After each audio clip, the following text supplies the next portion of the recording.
주님, 당신을 아는 지식만으로는 우리의 영혼이 만족할 수 없습니다. 모든 이론과 말을 넘어 당신 자신을 뜨겁게 사랑하게 하옵소서. 우리 안에 차가운 의무감을 녹여주시고 처음 당신을 만났던 그 순수한 사랑의 불꽃을 다시 우리 가운데 태워주시옵소서. 오늘도 주의 말씀 안에 말씀을 듣고 말씀을 따라 살길 원하오니 성령이시여 말씀 안에서 우리를 선한 길로 인도해 주시기를 예수 그리스도 이름으로 기도드립니다. 아멘. 오늘 우리에게 주시는 기록된 하나님 말씀 요한계시록 2장 1절에서 7절 말씀입니다. 에베소 교회의 사자에게 편지하라. 오른손에 있는 7 별을 붙잡고 7 금 촛대 사이를 거니시는 이가 이르시되 내가 내 행위와 수고와 내 인내를 알고 또 악한 자들을 용납하지 아니한 것과 자칭 사도라 하되 아닌 자들을 시험하여 그의 거짓된 것을 내가 드러낸 것과 또 내가 참고 내 이름을 위하여 견디고 게으르지 아니한 것을 아노라. 그러나 너를 책망할 것이 있나니 너의 처음 사랑을 버렸느니라. 그러므로 어디서 떨어졌는지를 생각하고 회개하여 처음 행위를 가지라. 만일 그리하지 아니하고 회개하지 아니하면 내가 너에게 가서 너의 촛대를 그 자리에서 옮기리라. 오직 너에게 이것이 있으니 너가 니골라당의 행위를 미워하는도다. 나도 이것을 미워하노다. 귀 있는 자는 성령이 교회들에게 하시는 말씀을 들을지어다. 이기는 그에게는 내가 하나님의 낙원에 있는 생명나무의 열매를 주어 먹게 하리라. 아멘. 사랑하는 성도 여러분, 오늘부터 우리는 주님께서 소아시아의 7 교회에 보낸 편지를 차례로 묵상하게 됩니다. 7 교회는 단지 2000년 전의 교회가 아니라 시대를 초월한 오늘도 존재하는 모든 교회를 대표하는 하나의 상징적인 교회들이라고 할 수 있겠습니다. 그 첫 번째 편지는 아시아의 수도이자 가장 크고 화려했던 도시 에베소에 있는 교회입니다. 오늘도 이 편지를 통해 우리 교회를 향한 주의 세밀한 음성을 저와 여러분이 듣기를 간절히 소망합니다. 1절에서 3절 칭찬에 대한 이야기이죠. 주님께서는 먼저 에베소 교회를 구체적으로 칭찬합니다.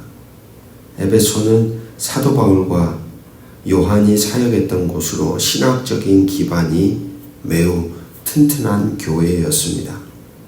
말씀처럼 이단적인 가르침을 용납하지 않고 스스로 사도라고 주장하는 거짓 교사들을 시험하여 그들의 정체를 분별해내는 날카로운 진리의 수호 의지가 있었던 교회입니다. 또한 온갖 어려움 속에서도 지치지 않고 인내하고 주님께서 미워하시는 니골라당의 행위를 함께 미워했습니다. 여기서 니골라당이란 경제적 이익을 위해 우상 숭배와 타협하도록 부추겼던 이들로 추정됩니다.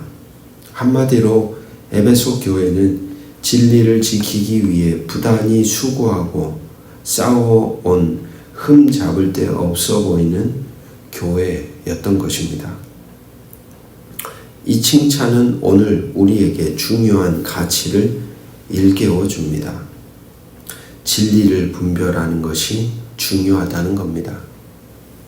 우리는 홍수처럼 쏟아지는 세상의 가르침과 이단 사상 속에서 하나님의 말씀을 굳게 지키고 교회의 순결을 위해 싸워야 합니다.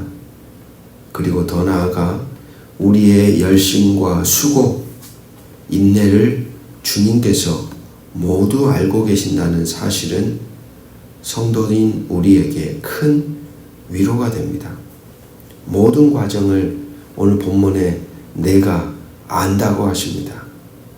하나님이 아신다는 것, 나의 모든 삶의 흔적을 사람들은 몰라도 하나님이 다 알고 계시다는 그 사실이 신앙의 길을 신실하게 살아가는 이들에게는 엄청난 위로가 되는 것이죠. 오늘도 우리의 삶의 자리가 가려지거나 덮여지거나 보여지지 않는 자리가 사실 참으로 많습니다. 그러나 오늘 에베소 교회를 향한 하나님의 말씀은 그런 우리의 삶을 하나님이 모두 다 아신다. 바로 그 사실은 오늘 우리 모두에게 큰 위로가 되며 모든 것을 다 아시는 하나님 앞에서 오늘도 우리에게 주어진 삶을 신실하게 잘 지켜 살아가야 하겠다라는 마음이 듭니다. 이어지는 말씀은 주님의 평가가 여기서 멈추지 않는다는 것을 우리에게 보여줍니다. 그러나 너를 책망할 것이 있나니 너의 처음 사랑을 버렸느니라. 칭찬 뒤에 주님의 마음 아픈 책망이 이어집니다. 놀라운 사실은 그들이 처음 사랑을 잃어버린 상태에서도 여전히 악을 미워하고 인내하고 거짓 교리를 배척했다는 점입니다. 그들의 행위와 신학적인 지식은 살아있는 것처럼 보였습니다. 하지만 주님 보시기에 가장 중요한 것, 즉 주님을 향한 뜨겁고 순수한 사랑이 식어버린 겁니다. 마음이 식어버린 겁니다. 신학적인 지식은 풍부했지만 그 지식을 때묻지 않은 순수한 열정으로 승화시키지는 못했던 것이죠. 오늘 이러한 책망은 오늘 우리의 심장을 찌르는 것 같은 말씀입니다. 신앙의 연륜이 깊어지고 교회의 직분이 무거워지고 우리는 자칫 에베소 교회와 같은 위험한 상태에 빠지기 쉽기 때문입니다. 신앙의 공동체를 위해 열심히 섬기고 기도하고 수많은 일들을 합니다. 그러나 어느 순간 그 모든 행위의 동력이었던 주님을 향한 사랑이 점점 사라져버린 겁니다. 차가운 의무감만 남았습니다. 우리는 진리를 말하지만 사랑 없이 말하고 섬기지만 기쁨이 없이 행하며 예배하지만 감격 없는 자리를 지킬 때가 많다는 말입니다. 사랑하는 말씀의 동역자 여러분, 주님은 우리의 행위의 목록이 아니라 그보다 먼저 우리의 마음의 첫 자리에 있는 주님을 향한 사랑을 찾으십니다. 오늘도 우리 가운데 있는 그 사랑을 우리가 다시금 주님과의 관계 안에서 회복해야 하겠습니다. 이어지는 5절, 7절의 말씀 속에서 주님은 책망으로 끝내지 않고 회복의 길을 명확하게 제시합니다.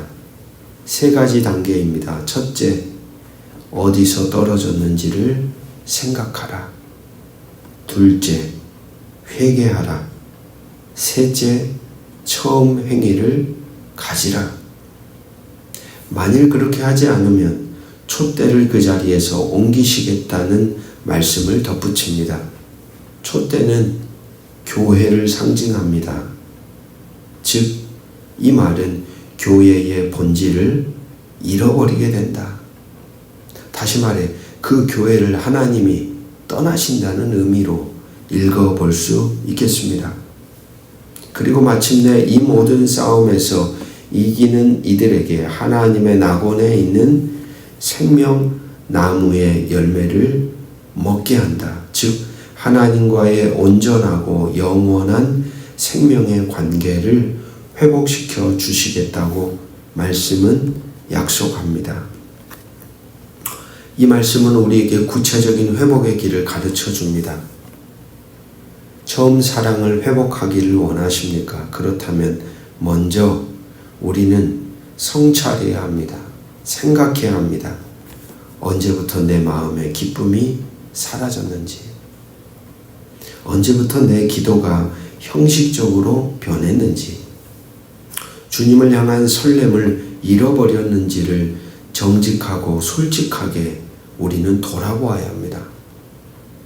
그리고 그것이 보여지고 깨달아졌다면 그 자리에서 우리는 돌아서야 합니다.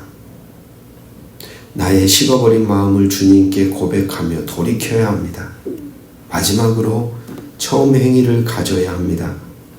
처음 구원 받았을 때의 감격으로 드렸던 우리의 예배, 서툴지만 사랑으로 마음을 다해 섬겼던 우리의 섬김과 희생, 봉사, 그리고 순수한 마음으로 하나님 나라와 그리스도 예수를 삶으로 전하였던 우리의 삶을 다시 시작하는 겁니다. 의무가 아닌 사랑으로 행할 때 우리도 역시 생명나무이신 주님과의 깊은 교제의 기쁨을 다시 맛보게 될 것입니다. 오늘 에베소 교회를 향한 주의 편지는 진리를 지키는 열심과 수고도 중요하지만 그 모든 것의 뿌리가 되는 처음 사랑을 잃어버리면 모든 것을 잃는 것과 같다고 말씀합니다. 주님은 우리의 완벽한 사역보다 주님을 향한 우리의 뜨거운 사랑을 원하십니다. 우리의 신앙이 차가운 의무감으로 굳어 있다면 오늘 주께서 주신 회복의 처방을 따라 처음 사랑이 다시금 회복되어지고 처음 사랑의 자리로 돌아가는 은혜가 우리 모두에게 있기를 주의 이름으로 축복합니다. 우리의 신앙생활은 주님을 향한 뜨거운 사랑이 동력이 되고 있습니까? 아니면 차갑게 식어버린 의무로 동력이 되고 있습니까? 기도하겠습니다. 사랑의 주님, 진리를 지키려는 우리의 수고를 아시고 인내하며 싸워온 우리의 행위를 아시는 주님, 그러나 우리의 처음 사랑이 어디에 있는지 물으시는 주님의 음성 앞에 우리는 잠잠히 섭니다. 뜨거웠던 마음이 차갑게 식어버렸음을 고백합니다. 사랑 없이 행하고 기쁨 없이 섬겼던 우리를 불쌍히 여겨 주옵소서. 어디서부터 사랑이 식었는지를 성령 안에서 바로 조명해 주시고 깨닫게 하시고 돌이켜 회개하며 처음의 감격으로 주님을 예배하게 하옵소서. 이기는 자에게 약속하신 생명나무의 은총을 오늘 우리의 이 하루의 삶 속에서 맛보게 하시기를 주 예수 그리스도 이름으로 간절히 기도합니다. 아멘.